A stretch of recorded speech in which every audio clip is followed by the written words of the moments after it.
વિશ્વના મહાન ધાર્મિક નેતા પોપ ફ્રાન્સિસનું 21 એપ્રિલના રોજ 88 વર્ષની વયે અવસાન થયું હતું. તેમની યાદમાં ભારતે 22 એપ્રિલથી 24 એપ્રિલ સુધી 3 દિવસના રાજ્ય શોકની જાહેરાત કરી છે.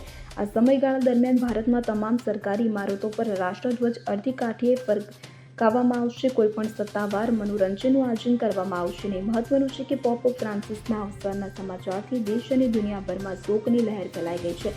સામાજિક ન્યાય, કરુણા અને નમ્રતાનું પ્રતીક માનવામાં આવતું હતું. પ્રધાનમંત્રી નરેન્દ્ર મોદીએ પોપ ફ્રાન્સિસના નિધન પર ઊંડો શોક વ્યક્ત કર્યો છે અને તેમને કરુણા અને આધ્યાત્મિક હિંમતના પ્રતીક તરીકે યાદ કર્યા.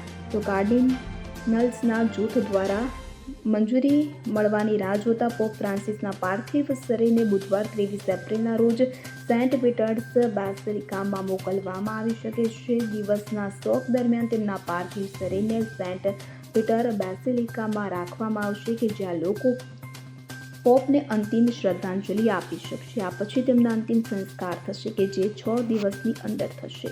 Bureau report CN24 news.